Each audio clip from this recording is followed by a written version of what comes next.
Baik, bismillahirrahmanirrahim. Assalamualaikum warahmatullahi wabarakatuh. Kembali lagi dengan saya. Perkenalkan, nama saya Fauzan Lasar dengan NIM S1S1200067. Kali ini saya akan mencoba menjelaskan mengenai materi sistem mengenai mata kuliah basis data dengan subbab pengenalan SQL dan Entity Relationship Model. Langsung saja kita ke materinya. Yang pertama yaitu pengenalan SQL.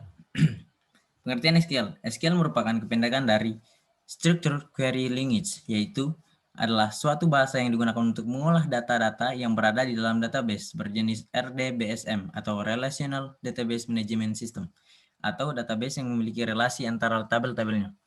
Fungsi SQL. Terdapat berbagai macam aktivitas yang dapat dilakukan dengan menggunakan SQL query, tentunya dalam lingkungan database. Yang pertama yaitu menjalankan SQL query pada database, yang kedua mendapatkan data dari database, yang ketiga mengubah data dari database, yang keempat menghapus data dari database, yang keempat membuat database baru, yang keenam membuat data tabel baru, yang ketujuh membuat stored prosedur baru, dan yang terakhir yaitu membuat permission atau aturan akses pada suatu tabel maupun database. Perintah umum SQL. Terdapat paling tidak 4 perintah utama SQL query yang digunakan sebagai dasar untuk menjalankan perintah-perintah kompleks lainnya. Keempat perintah umum SQL query tersebut adalah select, update, delete, dan insert. Yang pertama itu select. Perintah SQL query yang digunakan untuk menampilkan atau mendapatkan data dari suatu tabel yang berada di database tertentu, yaitu select from nama underscore tabel. Yang kedua, update.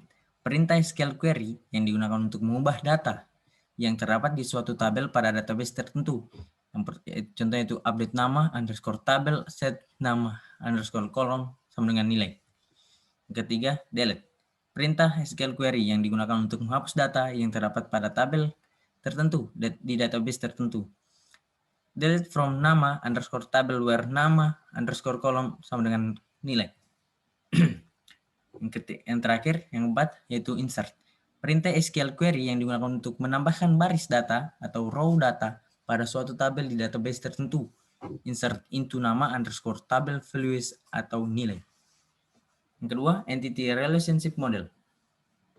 Pengertian Entity Relationship Model yaitu Entity Relationship Modeling adalah sebuah pendekatan dalam merancang sebuah basis data dimulai dengan mengidentifikasikan kata yang penting dan digambarkan dalam suatu model. Menurut Connolly dan Beck tahun 2010, Entity Relationship Modeling merupakan permodelan yang berguna untuk digunakan agar mendapatkan pemahaman yang tepat terhadap data dan penggunanya.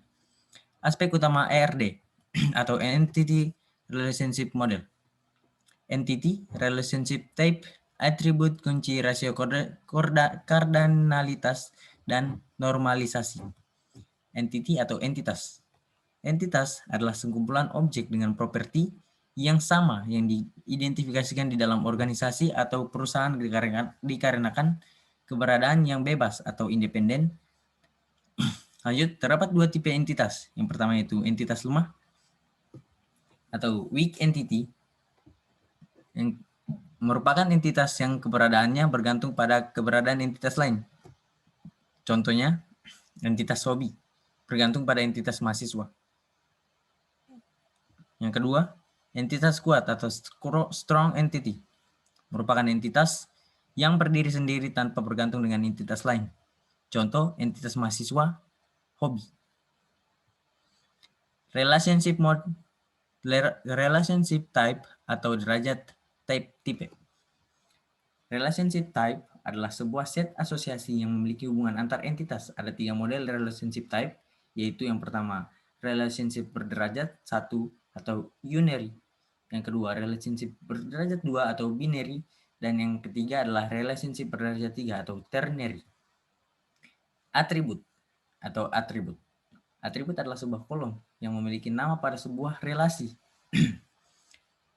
Berikut adalah tipe-tipe dari atribut, yaitu single atau valued attribute, sebuah atribut yang mempunyai nilai tunggal untuk setiap kejadian dari sebuah entitas. multi-value attribute, yaitu nilai dari suatu atribut yang mempunyai lebih dari satu atau multi-value, nilai dari atribut yang bersangkutan. Yang ketiga adalah composite atribut. Atribut komposit adalah suatu atribut yang terdiri dari beberapa atribut yang lebih kecil yang mempunyai arti tertentu yang masih bisa dipecah lagi atau mempunyai sub-atribut. Key atau kunci. Key adalah sebuah field yang digunakan untuk mengidentifikasikan suatu atau lebih atribut secara unik. Untuk mengidentifikasi setiap record, terdapat 5 jenis key yang biasa digunakan, yaitu candidate key, primary key, composite key, foreign key, dan alternate key. Rasio kardinalitas. Kardinalitas rasio adalah sebuah kemungkinan entitas A berpartisipasi dengan entitas B dalam satu relationship. Ada 3 jenis kardinalitas rasio, yaitu 1-to-1 atau 1:1. Setiap anggota entitas A hanya boleh berhubungan dengan satu anggota entitas B. Begitu pula sebaliknya. 1-to-many atau 1 dan seterusnya. Setiap anggota entitas A dapat berhubungan dengan lebih dari satu anggota entitas B, tetapi tidak sebaliknya. Many-to-many. Setiap entitas A dapat berhubungan dengan banyak entitas himpunan entitas B, dan demikian pula sebaliknya. Normalisasi. Normalisasi adalah teknik dengan melakukan sebuah pendekatan bottom up yang digunakan dalam membantu mengidentifikasikan hubungan menurut Connelly dan Beck 2010 ayat 416.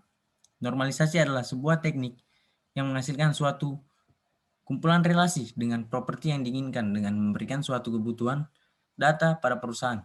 Tujuan normalisasi adalah yang pertama, menghilangkan kerangkapan data, yang kedua mengurangi kompleksitas, dan yang ketiga adalah mempermudah permodifikasian data. Tahapan-tahapan dalam normalisasi sebagai berikut. Yang pertama yaitu unnormalized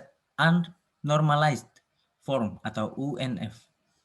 Adalah sebuah tabel yang memuat satu atau lebih kelompok yang berulang.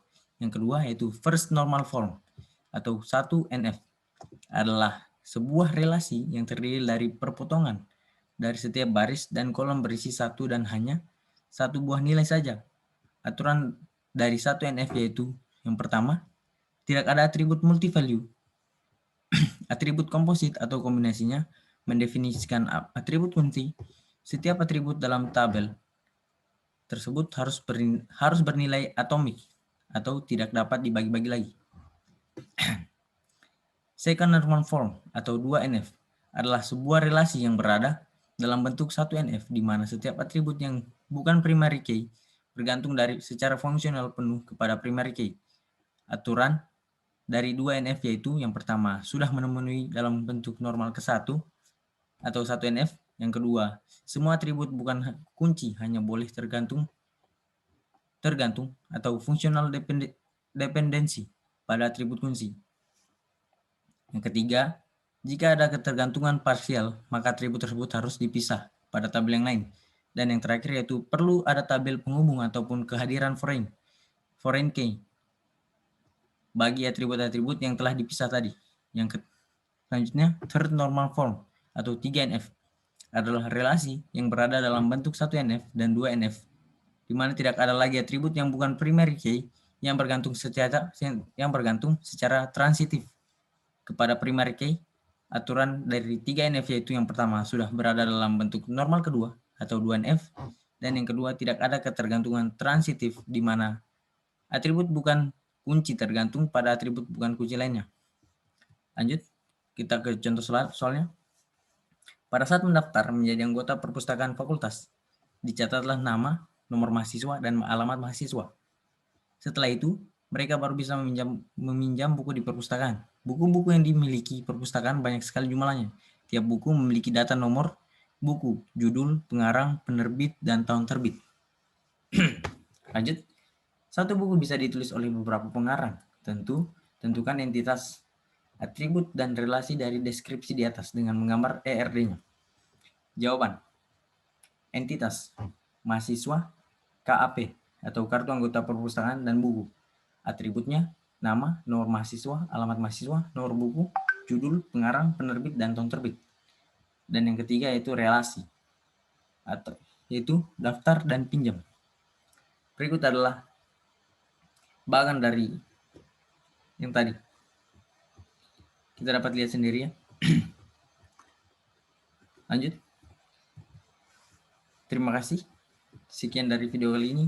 Lebih dan kurangnya mohon dimaafkan. Bila itu taufik wal hidayah. Wassalamualaikum warahmatullahi wabarakatuh.